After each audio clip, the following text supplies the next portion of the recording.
Today I want to show you a devious trap in the Halloween Gambit. So we're going to start off with the starting moves of the Halloween Gambit. So it's after the 4 knights.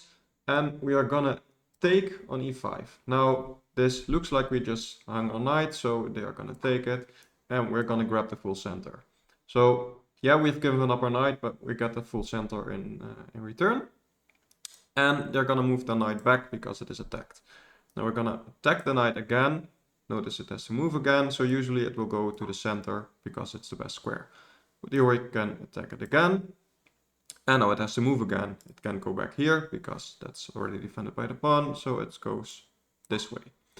Now, when it does that, we're gonna attack the other knight. And if you look carefully, it can't go here because it gets taken, can't go here because it gets taken. Same for this, same for this. So he really has to move back.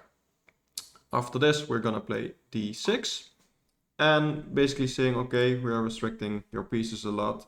And because they want to develop their pieces, they are gonna take that pawn and we're just simply gonna take back.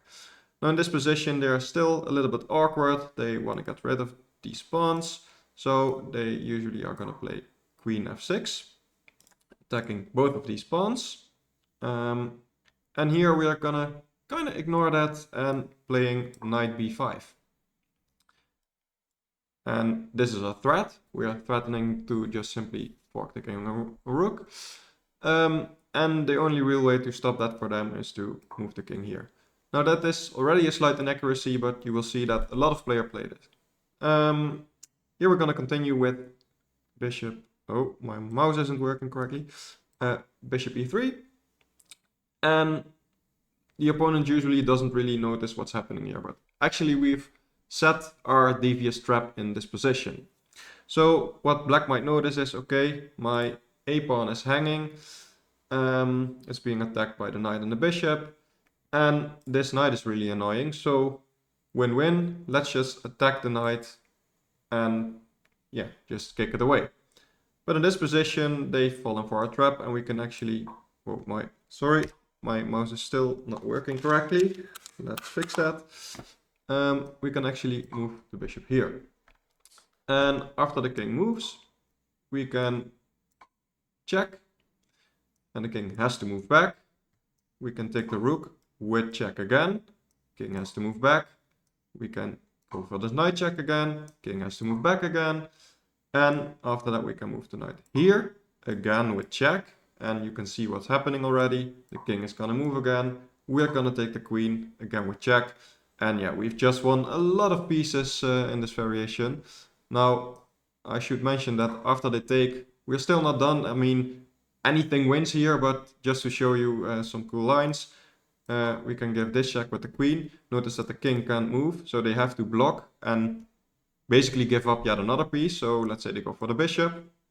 Instead of taking the bishop right away, we can throw in this, just attacking the knight. Now, if they're not careful and they're gonna like say, okay, I'm sorry, my mouse again. I'm gonna move my knight attacking the queen. We have checkmate. So that doesn't work. Maybe they see that and say, okay, I'm gonna lose either my bishop or my knight. So I'm just gonna move my king out of the pin to get it out of danger. But in this position, we're gonna take the knight and the bishop is still attacked, but they can now take this pawn. But after that, we can, if my mouse is working again, move our queen here. And basically this bishop is now trapped and there's no way for him to save it. He can try to protect this by his rook by moving his king here, like this. But unfortunately for him, that is checkmate as well. So yeah, again, going back, in this position you're already completely winning. But yeah, the main trap is after this blunder here. But yeah, it's surprising how many people fall for this. So yeah, let me know if you can trap your opponents with this as well. Thank you for watching. Bye bye.